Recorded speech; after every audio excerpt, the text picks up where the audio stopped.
সে আমার নিঃস্বার্থ ভালোবাসা। ছেঁড়া শাড়ি পরে বিয়েতে এসেছো কেন? কথাটি শুনে অপমানে মুখ থমথমে হয়ে যায় বর্ষার। সে কাচুমাচু ভঙ্গিতে তাকিয়ে রয়েছে আহনাপের দিকে। বর্ষাকে নীরব দেখে আহনাপ একই প্রশ্ন করল। কি হলো? ছেঁড়া শাড়ি পরে এসেছে কেন? আহনাপ এবার বিরক্ত হয়ে বলল, কথা বলতে পারো না তুমি? বিয়ে বাড়িতে তুমি কোন সেন্সে এমন ছেঁড়া শাড়ি পরে এসেছো? বর্ষা কাচুমাচু ভঙ্গিতে বলল, সেরা শাড়ি পরে আসেনি। আসার সময় রিকশার সাথে লেগে ছিঁড়ে গিয়েছে। ও শুধু এখানেই স্থির নয়, বরঞ্চ সে বাড়িতে গিয়ে ভাবিকে কি জবাব দিবে সেটাও ভাবছে।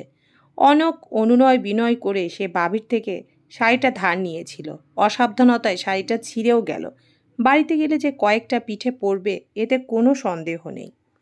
আহনাব বলল, তো শাড়িটা পাল্টে আসা যায়নি? বাই দা ওয়ে, তুমি কে? আহিলের বান্ধবী। আহিলের বান্ধবী? আমার ভাই আহিলের? জি। ও আচ্ছা, আমি আহিলকে ডেকে দিচ্ছি, ওর থেকে একটা শাড়ি নিয়ে ওটা পাল্টে নাও।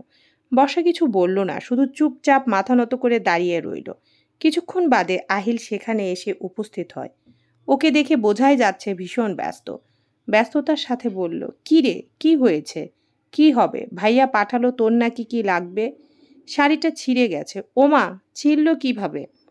বসার ইচ্ছে করছিল আরেকবার ছিঁড়ে দেখাতে। সে কোনো রকম রাগ কন্ট্রোল করে বলল, বড়লোকের বিয়েতে আসার মতো যোগ্যতা আমার নেই, এজন্যই আমি আসতে চাইনি। ভাবির কাছ থেকে অনেক অনুরোধ করে শাড়িটা নিয়ে এসেছিলাম, ছিঁড়েও ফেললাম। বাড়িতে গিয়ে কপালে দুঃখ আছে তো। আবার তোর ভাইও তার বন্ধুদের সামনে অপমানিত হলাম। ভাইয়া তোকে কথা শুনিয়েছে? না, তেমন কিছুই নয়। আহিল শোন, আমি বরঞ্চ বাড়িতে চলে যাই। অসম্ভব। আমার বোনের বিয়ে আর তুই থাকবি না তা কি হয়? তুই আমার সাথে চল, আমি তোকে মায়ের একটা শাড়ি দিচ্ছি। আহিল বর্ষার কোনো কথা না শুনে ওকে টেনে নিয়ে বাড়ির ভিতরে চলে যায়। বর্ষা আর আহিলের বন্ধুত্বর বয়স খুব বেশি নয়। ইন্টার প্রথম বর্ষ থেকে দুজনের পরিচয় এবং বন্ধুত্ব। এই তো কিছুদিন বাদেই দুজনের উচ্চ মাধ্যমিক পরীক্ষা শুরু হবে। ওদের বন্ধুত্ব এতটাই গাঢ় যে দেখে ভাবে বসে দুজনের মাঝে হয়তো ভালোবাসা রয়েছে। তবে এসব কিছু আহিল কিংবা বর্ষা কেউই ধার ধারে না, কারণ তারা জানে তাদের মাঝে সত্যিকারের বন্ধুত্ব ব্যতীত অন্য কোনো সম্পর্ক নেই। আহিলের মা আমেনা বেগম বর্ষাকে লাল রঙের জামদানি একটা শাড়ি দিয়েছেন। বর্ষা শাড়িটা পরে বাইরে আসতে ওর বাকি বন্ধু ও বান্ধবীদেরকে দেখতে পায়। বর্ষা গাল ফুলিয়ে চাপা স্বরে বলে, তোরা এত দেরি করলি কেন আসতে? জানিস একা একা আমার কত খারাপ লাগছিল? জুই খোঁচা মেরে বলে, কেন? আহিল তো ছিলই, থাকলেই বাকি। ওর বোনের বিয়ে, ওর একটা দায়িত্ব আছে না? আচ্ছা যাই হোক, তোকে কিন্তু সুন্দর লাগছে, শাড়িটাও খুব সুন্দর। মা দিল।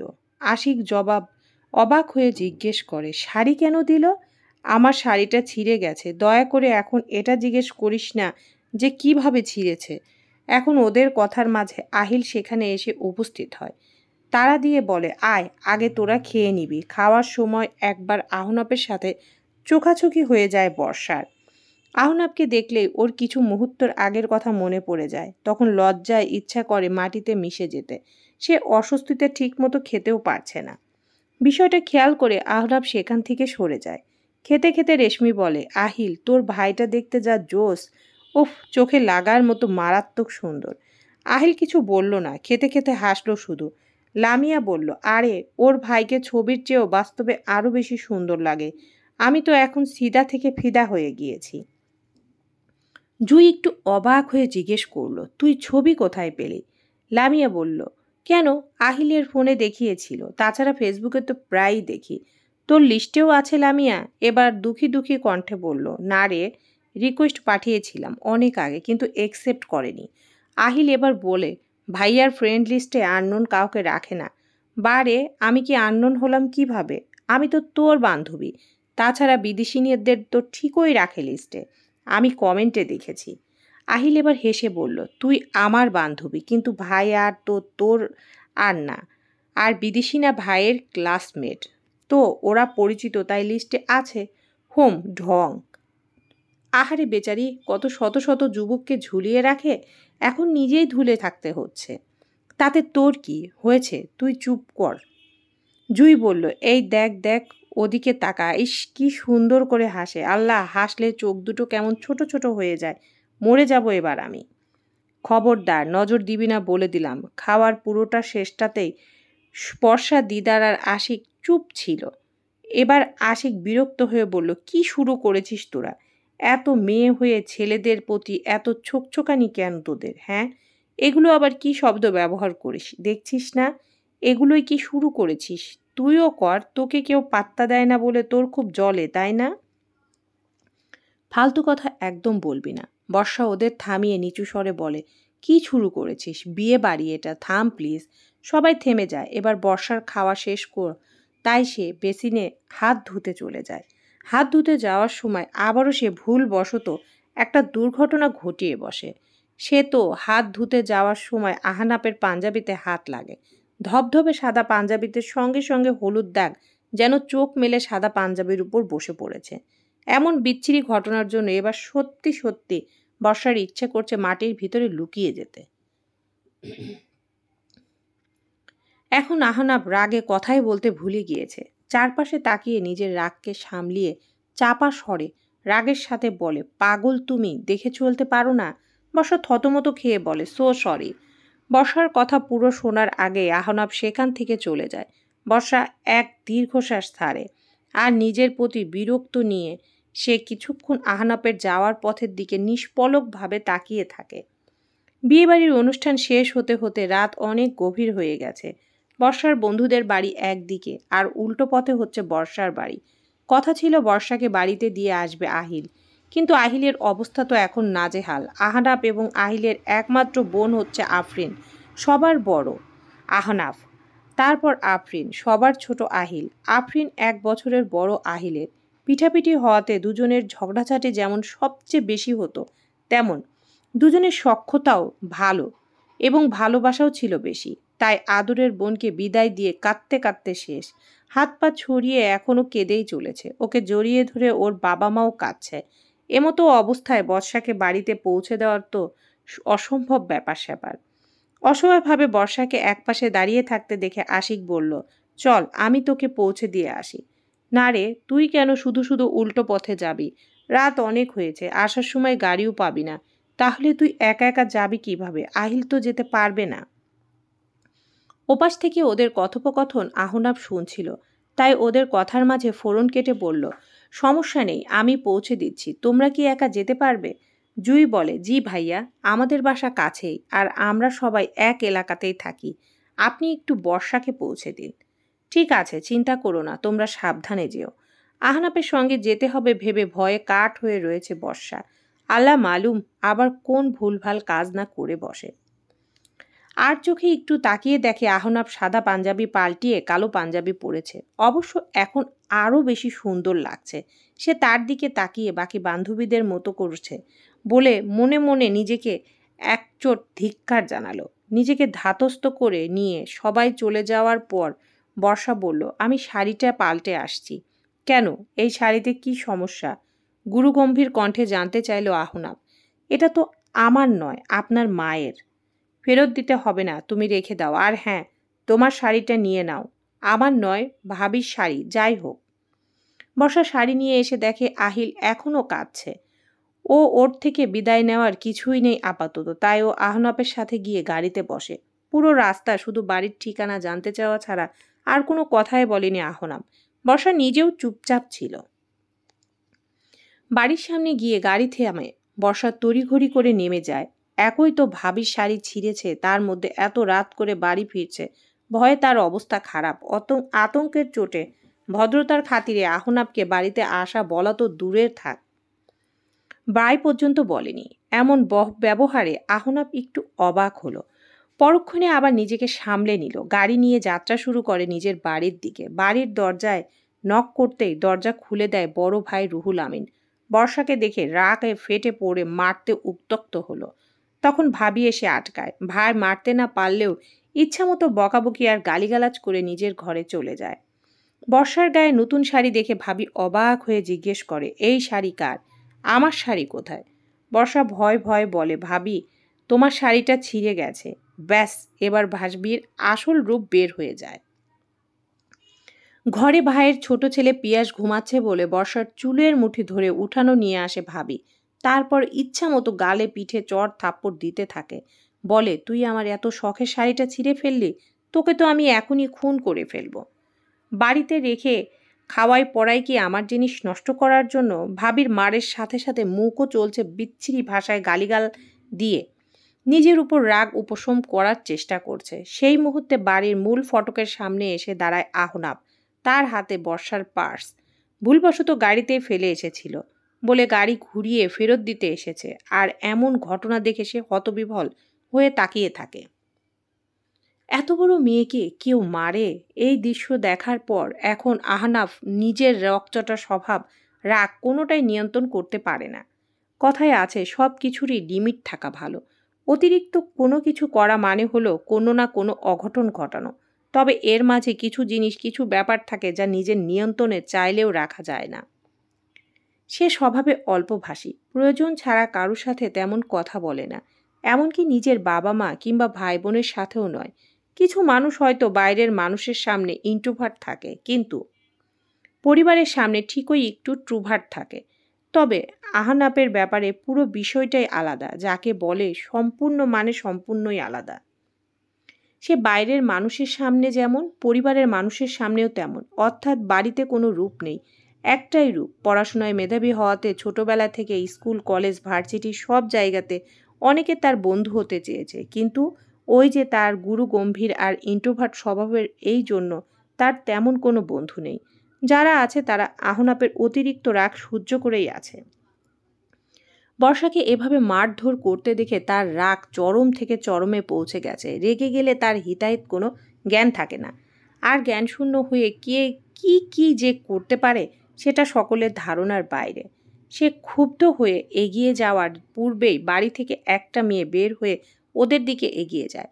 আহনাব থেমে যায় সেখানেই। মেয়েটি ভাবিকে বর্ষার থেকে সরানোর চেষ্টা করছে আর বলছে, কি করছো আপু? এভাবে মারছো কেন? ওকে ছাড়ো প্লিজ। ভাবি ধমক দিয়ে বলেন, তুই এখানে এসেছিস কেন? ঘরে যা তুই। ওর কত বড় কলিজা, আমার শাড়ি ছিঁড়ে ফেলেছে।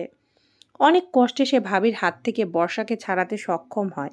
কিছুটা রাগে সুরে বলে, সামান্য একটা শাড়ির জন্য তুমি ওকে এভাবে মারছো?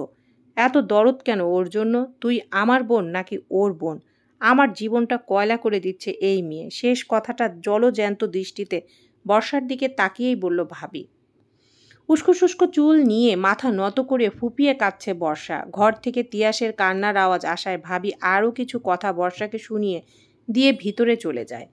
এই সবটাই মূল ফটকের আড়াল থেকে আহনাব দেখছিল। এদিকটা অন্ধকার থাকায় বাড়ির কেউ তাকে দেখেনি। আহনাবের কৌতূহলের সাথে একটু অবাকও লাগলো।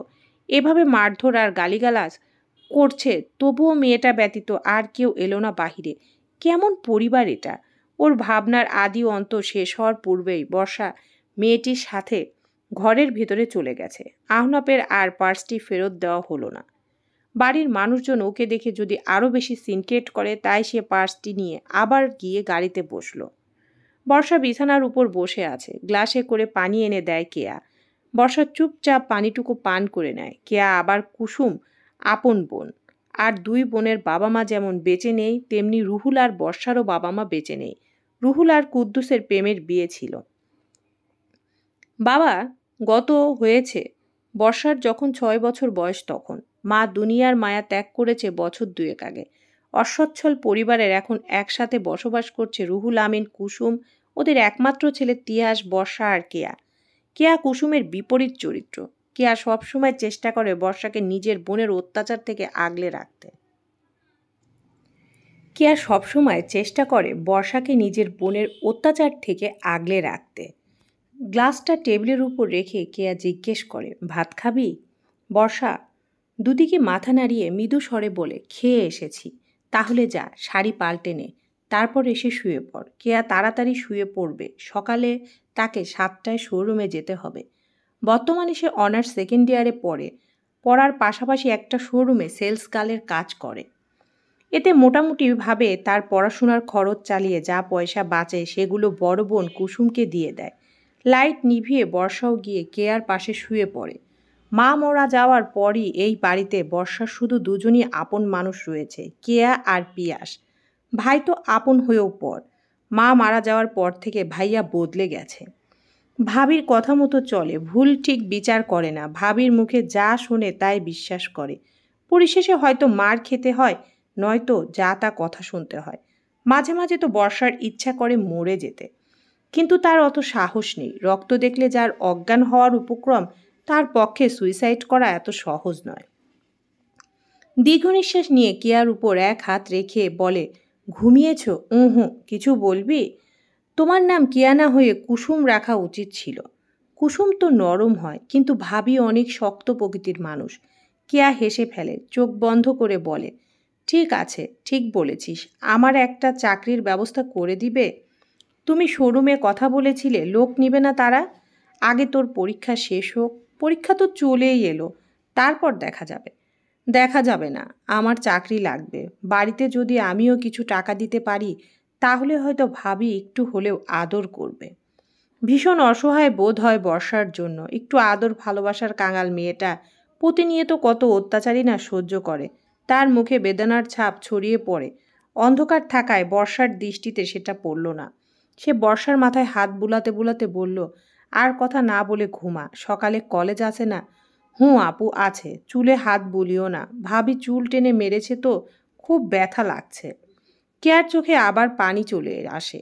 তার বড় বোনটা এত নিষ্ঠুর কেন? রুহুল আমিন পিয়াসকে কোলে নিয়ে কান্না থামানোর চেষ্টা করছিল। তখন কুমসুম ঘরে আসে, কান্না থামানোর চেষ্টা করে। প্রথমে কান্না না কমলেও আস্তে আস্তে পিয়াসের কান্না কমে আসে। রুহুল পাশ ফিরে শুয়েছিল। তিয়াসকে নিয়ে কুসুমের ও শুয়ে পড়ে। কিছুক্ষণ মৌন থেকে রুহুল আমিন বলল, তখন যে আমি মারতে গেলাম বাধা দিলে কেন? আর দিলেই যখন, এখন তুমি কেন বর্ষাকে মারলে এত? কুসুম রাগে গমগমে কণ্ঠে বলে উঠল, রাত করে বাড়ি ফিরছে এজন্য তুমি মারতে গিয়েছিলে। ও তো তোমায় বলে গিয়েছিল, এজন্য তোমার থামিয়েছি। কিন্তু ও কি করেছে জানো? আমার সবচেয়ে পছন্দের শাড়িটা ছিঁড়ে ফেলেছে। তাহলে মারবো না কি করব? কোলে করে বসে আদর করব? রুহুল আমিন এ নিয়ে আর কথার পিঠে আর কিছু বলতে পারল না। কুসুম নিজেই বলল, আপদটাকে কি তুমি বিদায় করবে না? এভাবে বসিয়ে বসিয়ে আর কতদিন খাওয়াবে? অভাবের সংসারে আবার পড়াশোনা করাচ্ছ। কুসুম, আমি জানি অভাবের সংসারে তোমার মানিয়ে নিতে কষ্ট হয়, কিন্তু কি করব বলো, রক্তের বোন তো। একেবারে তো ফেলে দিতে পারি না। এখানে যে খুব আরামে থাকে তাও তো না। প্রতিদিনটি উঠতে বসতে কথা শুনে মার খায়। এমনও দিন যায় না যে ও মার খায় না। তুমি জানো আমি মাকে কত ভালোবাসতাম। বর্ষাকে নিয়ে মায়ের অনেক স্বপ্ন ছিল, অনেক পড়াশোনা করাবে ভেবেছিল। আমার তো সামর্থ্য নেই, অন্তত উচ্চ মাধ্যমিকটা দিক, তারপর না হয় বিয়ে টিয়ের কথা ভাবা যাবে। অভাবের সংসারে আবার শখ স্বপ্নের কিসের? কাজকর্ম কিছু করা যায় না? আমার বোন করছে না? রুহুল আর কিছুই বলল না, চুপ করে শুয়ে রইল। কুসুম একা একাই কিছুক্ষণ রাগারাগি করে নিজেও ঘুমানোর চেষ্টা করলো। কুসুম অতিষ্ঠ হয়ে উঠেছে, কেন জানি না বর্ষাকে দেখলে তার রাগ বেড়ে যায়। আপদ একটা। হালকা মিষ্টি রোদ্রুর সফেদ পর্দা ভেদ করে আহনাপের বিছানায় এসে পড়ছে। মৃদুমন্দ বাতাসের সহিত হালকা হালকা নড়ছে পর্দাটি। গতকাল রাতে সে জানালা লক করতে ভুলে গেছে। সে আসলে ভিন্নধর্মী মানুষ। তার সুখ আনন্দ কষ্টগুলো সে সবার সাথে ভাগ করতে পারে না এবং সবার মতো করে প্রকাশ করতে পারে না। একমাত্র আদরের বোনকে বিদায় দিয়ে শ্বশুরবাড়ি পাঠিয়েছে, এতে বাকি সবার মতো তারও কষ্ট হচ্ছে। তবে সে সেটা প্রকাশ করতে পারছে না, যার দরুন সে ঠিকঠাক কাজও করতে পারছে না, সব ভুলে বসেছে। ফোন ভাইব্রেট হওয়ায় কাঁচা ঘুমের ব্যাঘাত ঘটে আহনাপের। কাঁচা ঘুম ভুলছে কারণ বাকিরা সবার মতো সেও গভীর রাতে ঘুমিয়েছে। সবাই রাত জেগে আফরিনের জন্য কান্নাকাটি করলেও আহনাব তো সেটি করেনি। সে অনেক রাত অবধি বারান্দায় রকিং চেয়ারে বসেছিল। ঘুম ঘুম ভাবটা অনুভব হয় ফজরের সময়, তবে আলসেমি করেনি। নামাজ পড়ে তারপর বিছানায় গা এলিয়েছে। সে চোখ না খুলে হাতড়ে হাতড়ে বালিশের সাইড থেকে ফোন নিয়ে রিসিভ করে। ঘুম জমানোর কণ্ঠে বলে, হ্যালো। হ্যালো ভাইয়া, ঘুমাচ্ছ তুমি? ফোনের অপর প্রান্ত থেকে আসা মিষ্টি কণ্ঠে শুধালো আফরিন। আহনাব ঠোঁটের কোণেও তখন এক চিলতে হাসির রেখা প্রস্ফুটিত হয়। সে বিছানায় গড়াগড়ি করে উঠে বসে। না, এতক্ষণ ঘুমাচ্ছিলাম। তোর কণ্ঠ শুনে ঘুম ভেঙে গেল। আফরিন হেসে বলল, কেমন আছো? আলহামদুলিল্লাহ ভালো আছি। তুই ভালো আছিস তো? আলহামদুলিল্লাহ। ভাইয়া, বাড়ির সবাই কোথায়? কেন, বাসায়ই তো। কেউ ফোন ধরল না, মাকে দিলাম, মাও ফোন ধরল না, তাই এখন তোমাকে ফোন করলাম। তোর বিরহে সারা রাত কান্নাকাটি করেছে, অনেক দেরি করে সবাই ঘুমিয়েছে, এর জন্য হয়তো এখনও কেউ সজাগ হয়নি। আফরিনের মনটা হঠাৎ করে খারাপ হয়ে গেল। তার তো পরিবারের জন্য ভীষণ কষ্ট হয়। সে জিজ্ঞেস করলো, তুমি কাঁদনি ভাইয়া? তোর কি মনে হয়? কি আর মনে হবে, তুমি যেই কঠোর মনে তো হয় না। আহনাফ হেসে ফেলল। প্রসঙ্গ পাল্টে জিজ্ঞেস করে, তোর শ্বশুর বাড়ির সবাই কেমন আছে? নাসিম কোথায়? আলহামদুলিল্লাহ সবাই ভালো আছে, উনি ঘুমাচ্ছে। তুই কি করিস? শাশুড়ি মা এতগুলো নাস্তা দিয়ে বলে গেছে সব শেষ করতে। আমি কি এত খাই বলো? খেতে হবে, ওখানে একদম লজ্জা করলে চলবে না। এখন থেকে ওটাই তোর বাড়ি, ওরাই তোর সবচেয়ে আপনজন, সবাইকে নিজের মানুষ ভাববি। আফরিন, কারোর সঙ্গে খারাপ ব্যবহার করবি না। আচ্ছা ভাইয়া, আমি এমন কিছু কখনো করব না যাতে আমার কারণে তোমাদের কখনো অসম্মান হয়। আফরিনের সাথে আরও কিছু কথাবার্তা বলছিল, তখন আহনাফ খেয়াল করলো দরজার সাদা পর্দার আভাস দিয়ে ছায়া জাতীয় কিছু। এত সকালে কে উঠল ঘুম থেকে? এখন আফরিনকে বলল, তুই খেয়ে নে, আমি তোকে পরে ফোন করব। আচ্ছা ভাইয়া, আব্বু আম্মু উঠলে আমায় ফোন দিতে বলো। ঠিক আছে বলে ফোনের লাইন কেটে দেয় এখন। আর তারপর গুটি পায়ে ঘর থেকে বের হয়। বাড়ি পুরো নিস্তব্ধ, নীরব। কাজের লোক হলে তো আগে আহনাফের রুমে চা দিত। রান্নাঘর থেকেও তো কোনো আওয়াজ আসছে না। তাহলে এই সময় কে এলো? গতকাল রাতে কি বাড়ির মেন দরজা লক করেনি? ডান পাশের করিডোরের শেষ প্রান্তে রুমটা আহিলের, সুতরাং এই এসেছে। সে আহিলের রুমে প্রবেশ করেছে। আহনাফ আহিলের রুমে যায়। পর্দা সরিয়ে দেখে সম্পূর্ণ সাদা পোশাকে আবৃত একটা মেয়ে খাটের পাশে আহিলের মুখের সামনে দাঁড়িয়ে আছে, আর আহিল ঘুমে মরার মতো। আহনাফ ভরাট কণ্ঠে জিজ্ঞেস করে, কে? হকচকিয়ে পিছনে তাকায় বর্ষা। আহনাফকে দেখে ঘাবড়ে যায়। শুনতে হাস্যকর লাগলেও তার হাত পা কাঁপছে, বেশি কাঁপছে পা মনে হচ্ছে। এখন ওই নিয়ন্ত্রণ হারিয়ে মেঝেতে বসে পড়বে। স্বভাবতই নরম ভীতু প্রকৃতির মেয়ে, যথেষ্ট ধৈর্যশীলও বটে, কিন্তু সরলতা যেন মাত্রা অতিরিক্ত বেশি। বর্ষাকে দেখে মুখের বর্ণ পরিবর্তন হয় আহনাফের। গতকাল রাতে অমন মারের দৃশ্য চোখের সামনে ভেসে উঠতে কণ্ঠ শীতল হয়। সে শীতল কণ্ঠে জিজ্ঞেস করে, তুমি এখানে কেন? বর্ষা আমতা আমতা করে বলে, মানে আহিলকে ডাকতে এসেছিলাম। তোমার কোনো আক্কেল জ্ঞান নেই? এত সকালে একটা ছেলের রুমে এইভাবে ঢুকে গেলে? বর্ষা ধাক্কা খেয়ে বক্তব্য মিউট হয়ে যায়। এই বাড়িতে সত্যি বলতে আহনাফ আহিলের মা অসম্ভব ভালো মানুষ। তার আদর আশকারায় বর্ষা অবাধ চলাফেরা রয়েছে এই বাড়ির আনাচে কানাচেই। কই, কখনো তো এটা মনে হয়নি যে আহিলের রুমে ঢুকতে হলে তার সেন্সের প্রয়োজন। সে কি আসলেই এতটা ননসেন্স? তুমি বলো, কিছু বললে এমন চুপ করে থাকো কেন? আসলে এখন তো আর এত সকাল নেই, 9:30 বাজে। আমি এসেছিলাম আহিলকে কলেজে নিয়ে যেতে। হাত ঘড়িতে সময় দেখে বলল বর্ষা। আহনাফ কিছুটা নরম হওয়ার চেষ্টা করল, কিন্তু সে তো স্বভাবসুলভীভাবে রকচটা স্বভাবের। রাগি রাগি শোনায় তার কথা।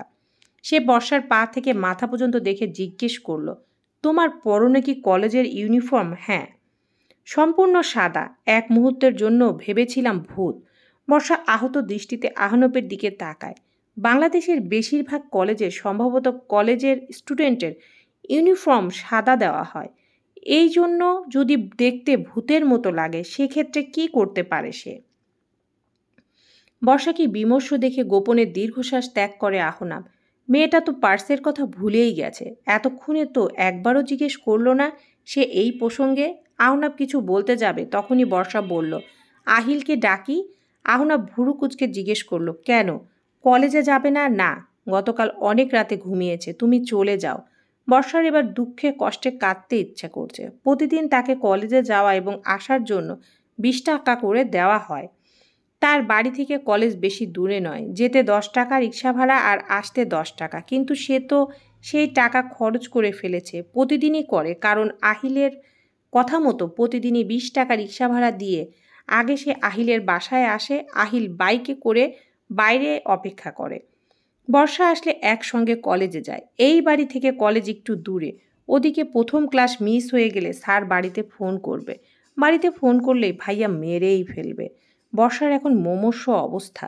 বর্ষাকে চিন্তিত দেখতে ফ্লোরের দিকে তাকিয়ে থাকতে দেখে আহনাব জিজ্ঞেস করল, কি হয়েছে? সে বিদাসিত কণ্ঠে বলল, কিছু না, আমি তবে যাই।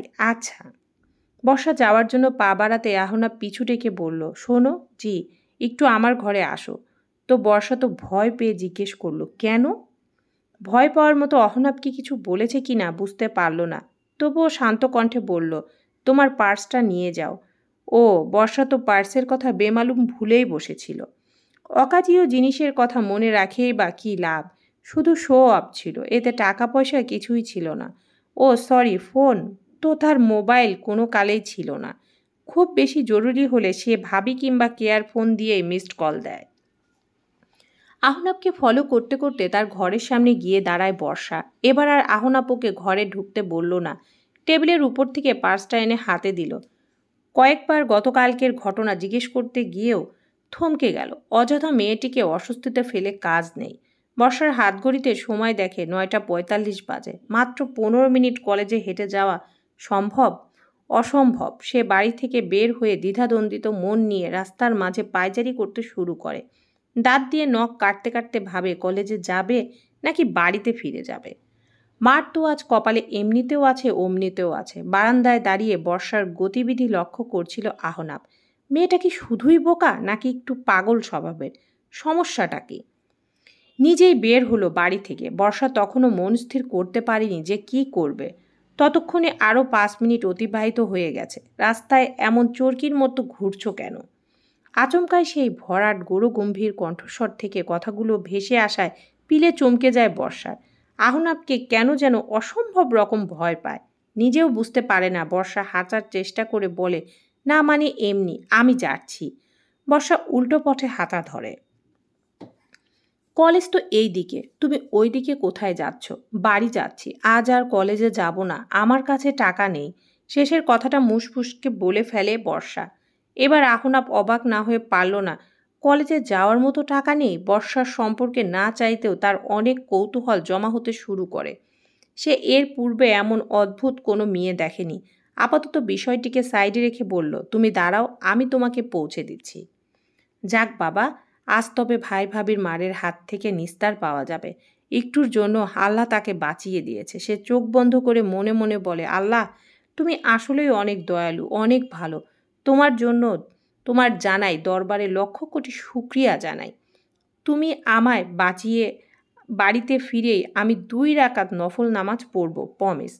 আহনাব গাড়ি নিয়ে এসে দাঁড়িয়েছে। জানালা দিয়ে দেখছে বর্ষার কাণ্ড। সে মনে মনে ভাবে, এই মেয়ে সত্যি পাগল। আহনাব গলা খাকারে দিয়ে বলে, যাবে নাকি দাঁড়িয়ে থাকবে? বর্ষা লাফ দিয়ে ওঠে। আহনাব বলে, যাবে নাকি দাঁড়িয়েই থাকবে? বর্ষা লাফিয়ে জাফিয়ে বলে, হ্যাঁ হ্যাঁ। তারপর সে গাড়িতে উঠে বসে। বর্ষা হাত ঘড়ি দেখছে আর ছটপট করছে। আহনাব নির্বাক। এদিকে সময় যেন সময়ের তুলনায় দ্রুত বেগে চলছে। বর্ষা অস্থির হয়ে বলে, আপনি কি জোরে গাড়ি চালাতে পারেন না? রাগের চল শক্ত হয়ে ওঠে আহনাপে। সে বিরক্তিভাজন দৃষ্টিতে বর্ষার দিকে তাকিয়ে বলে, সিট বেল্ট বেঁধে নাও। বর্ষা আহনাপের কথা মতো সিট বেল্ট বাঁধতে শুরু করে। তার পূর্বেই স্পিড বাড়িয়ে আহনাপ ঝড়ের গতিতে ড্রাইভ করতে শুরু করে। বর্ষা কোনো রকম মৃদু চিৎকার করে বলে, হায় হায়, এত জোরে গাড়ি চালাচ্ছেন কেন? অ্যাক্সিডেন্ট হবে তো, মরে যাব, প্লিজ আস্তে চালান। আহনাব তবুও গাড়ির স্পিড কমায় না। কিছুক্ষণ আগে তাকে বিদ্রূপ করার আগে মনে ছিল না কথাটা? বর্ষা ভয়ে সংকুচিত অস্থিরতার সাথে টাল সামলাতে পারছিল না। তাই 2 হাতে শক্ত করে আহনাপের পেশিবহুল বাহুতে এক হাত দিয়ে খামচে ধরে আর অন্য হাত দিয়ে আহনাপের টি শার্ট খামচে ধরে। বর্ষার এমন কাণ্ডে অনেকক্ষণ চুপ করে থাকলেও পর মুহূর্তে হঠাৎ করে জোরে ব্রেক কষে আহনাব। সঙ্গে সঙ্গে বর্ষা হুমড়ি খেয়ে পড়ে গাড়ির স্টিয়ারিংয়ের উপর। তবে তার আগেই স্টিয়ারিংয়ের উপর হাত মেলে ধরে বর্ষাকে কভার করে আহনাব, যাতে বর্ষা ব্যথা না পায়। কয়েক মিনিটে কি থেকে কি হয়ে গেল বর্ষা কিছুই বুঝতে পারল না। সে তো ভেবেছিল আজ বোধহয় জীবনের শেষ দিন। মাথা ফেটে রক্ত পড়া শুরু হয়েছে। কিন্তু সে অবাক হয়ে যায় যখন মাথা তুলে তাকিয়ে দেখে তার কিছুই হয়নি, বরং আহনাব ওকে ব্যথা পাওয়ার হাত থেকে কভার করেছে। বর্ষা কৃতজ্ঞতার দৃষ্টিতে আহনাবের দিকে তাকিয়ে দেখে সে রক্তচক্ষু দিয়ে বর্ষার দিকে তাকিয়ে রয়েছে। এখানে তার কি দোষ? গাড়ি চালালো জোরে, সেই আবার রাগ দেখাচ্ছে। সে এটা কি মগের মুল্লুক নাকি? মনে মনে এসব বললেও বর্ষার মুখটা ছিল ফাটা বেলুনের মতো। সে তখন খেয়াল করে কলেজের সামনে এসে আহনাব ব্রেক কষেছে। তবে এভাবে তাকিয়ে কেন আছে? উফ, অস্বস্তিতে পাও জমে বরফ হয়ে আছে। গাড়ি থেকে যে নামবে তাও পারছে না। আহনাব রাগী কিন্তু চাপা স্বরে বলল, দেখো তো কি করলে। বর্ষা আহনাপের দৃষ্টি অনুসরণ করে আহনাপের হাতের দিকে তাকায়। বর্ষার নখের আঁচড়ে হাত কেটে রক্ত বের হচ্ছে। ও আল্লাহ, প্রতিটা বার এই মানুষটাকে সামনে এলে একটা না একটা অঘটন কেন ঘটবে? বর্ষা চোরের মতো মুখ করে তাকিয়ে রয়েছে। পালাতে হবে এখন তাকে। চলবে।